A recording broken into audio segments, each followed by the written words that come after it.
Okay, hey everyone, it's Wally Dellenbach coming to you with another Vistalite repair. This is a blue Vistalite, a Chicago shell. Here we go. It's a pointed blue and olive badge, and so here we go. It's kind of a big break. It's a big seam break. It's pretty clean for the most part, but then there's a fracture right over here. Okay, now setting this shell up, what I've done is I've taken two 1/4-inch 20s bolts and just kind of hand tightened them down. I put washers here and went to the next nearest lug. And what I'm going to use these for is I'm going to use these to help pull the shell together when I glue it. Okay, I don't recommend using the nylon straps with the ratchet, just for several reasons, and I'll explain them once I get through this. So what I've done so far as far as prep is I've cleaned the shell. I washed it with just mild soapy water. Remember, you never use alcohol or gosh, what else? Ammonia. Keep those away from your acrylic drums. They're very caustic to your acrylic and will cause crazing. Not might, they'll cause crazing. All right, so clean break down the seam, and then there's a fracture break right here. It stops right here at the end of my thumb. I'm going to use two different glues. I'm going to use the number 16 on the seam, and then I'm going to use the number 3 on this right here. So I'm going to set this one up first. What I've done in prep, of course, I put the 1/4-inch 20 bolts right here, and I'm going to use, what I'm going to do is I'm going to use this, this is copper wire. And the reason why I like using this is because it draws the shell together, but also it's not going to soak into the glue. So I want to try to keep any kind of thing that I bind the shell with away. Now, of course, I am going to put some electrical tape on it, and the reason why I like using the electrical tape is because when you pull it apart, it's got a memory. It kind of wants to pull itself back together. Okay? So, and then I've got some paper towels to wipe off the excess. Okay? So, here we go. As promised, this is the number 16. And it's got kind of a consistency like ketchup. And so I talked about sanding this down a little bit, and what I did that just to get out the old glue that might be in here, because I don't want to glue over glue. I'd rather have fresh acrylic in here. Now there are some little, where the fracture is, you know, there was peaks and valleys in this fracture. They're up here and throughout. I've kept those just so the shell kind of lines itself up. I've done a dry fit a couple times to see how this is going to react when it sets up, and it's going to be a good repair. So with that, what I'm going to do is I'm just going to drape the glue down the seam on one side. I'm going to open this up a little bit. So here we go. And I'm going to drape the glue down. And of course I'm working on some sawhorses here. And here we go. Just kind of like I'm welding, and I'm just applying glue to this joint. Here we go, down to the bottom. Of course, it's going to, the glue's going to push itself out of the joint when I tighten this up. And here we go, getting to that. You ever notice when you glue stuff together, you'll dry fit it a couple times, and then when you go to fit it together for real, when it's the critical moment, then it just never seems to work like you had hoped. Now, I'm going to let that glue just set just a little bit. It is a fast set, and even off the tip, you know, the glue sets up pretty quick. So I'm not going to waste a whole heck of a lot of time. I'm going to clean this tip off, get the cap back on it. There's that. Okay, weld on number 16. Alright, now I'm going to clean off any excess that might be on my hands. Now, this is copper wire, and it's 8 thousandths in diameter. So what I'm going to do now is I'm going to fit this shell together. Use a little bit of my body here and my sense of touch. And I'm just going to not tie in any knots, letting the copper wire do its trick. And here we go. I'm going to reach down here and feel. I'm gonna, and this copper wire is actually pretty tough. I'm gonna feel up here, drawing the shell together now.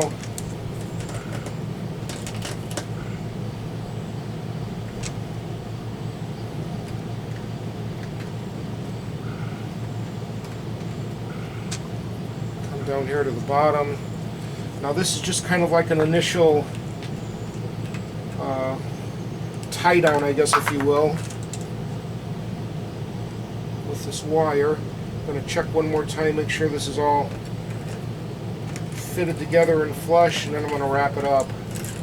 Wrap it up with the wire. And so far so good. I'm pretty happy with what's going on. The glue has pushed itself out of the front and the back of the seam.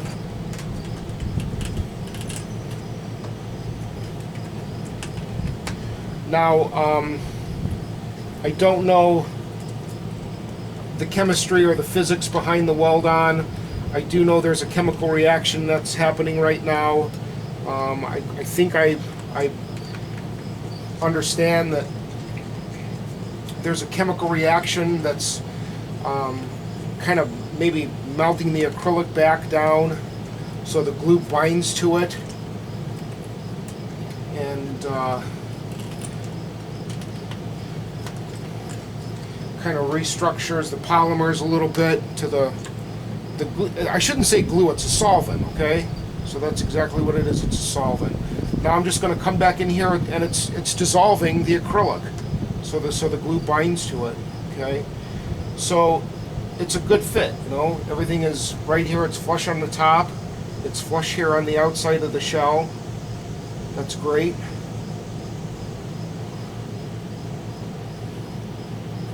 I'm pretty happy with that. Now what I'm going to do, there's not a whole lot of glue pressing through this, so just enough. And I'm going to take and wrap this now with my electrical tape. I'm not going to go all the way around, there's no sense in doing that.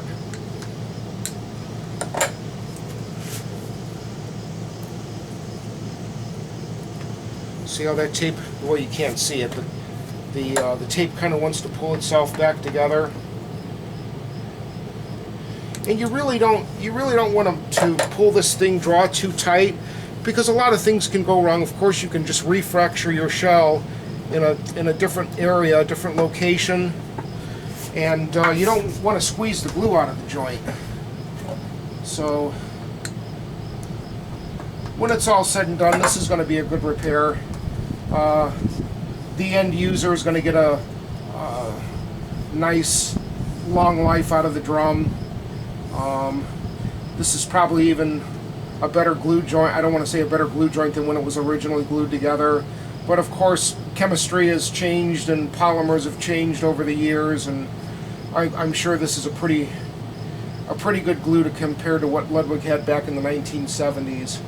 Okay, so now what I'm going to do is we're going to go back. This is pretty well. I don't want to say it's set. Of course, if I pull it apart, it's going to pull apart. But the glue, for the most part, of the solvent is starting to set. Okay, so what I'm going to do now is I'm going to take this shell, I'm going to lay it on its side, and I'm going to address this fracture that's down in here. Okay. So before I get going, I want to check my camera and just make sure you guys can see that. Hold on a second. Let me lower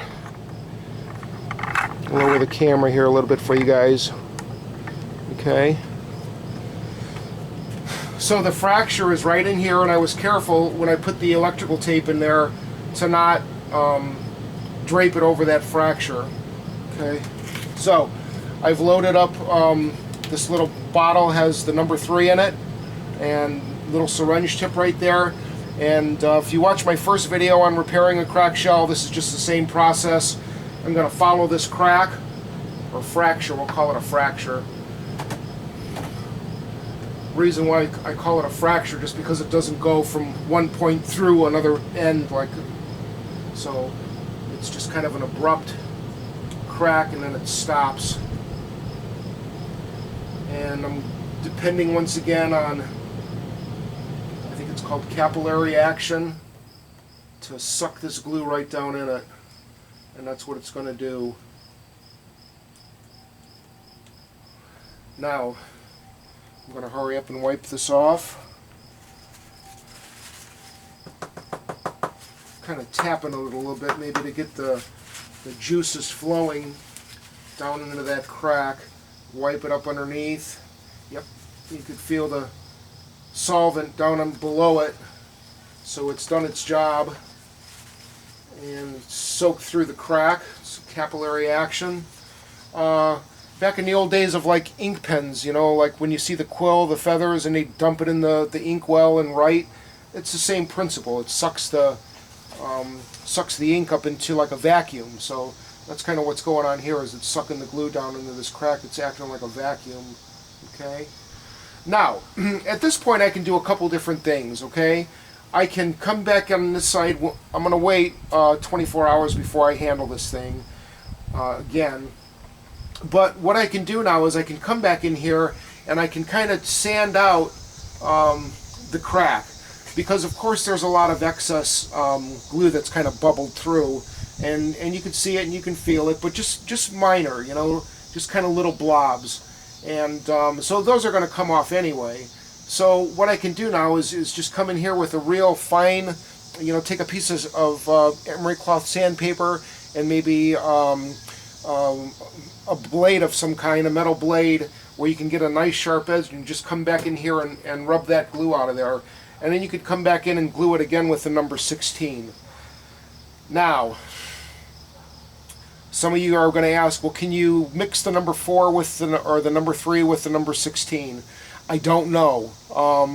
I've never read any literature on this product that says you can't mix the two paint or the two solvents. So that's why I did the two separately. So the long crack, the seam crack got the number 16, the fracture got the number 3. All right. So I'm not going to advise to mix and match. Don't do it. These are two separate cracks, two different applications. Okay.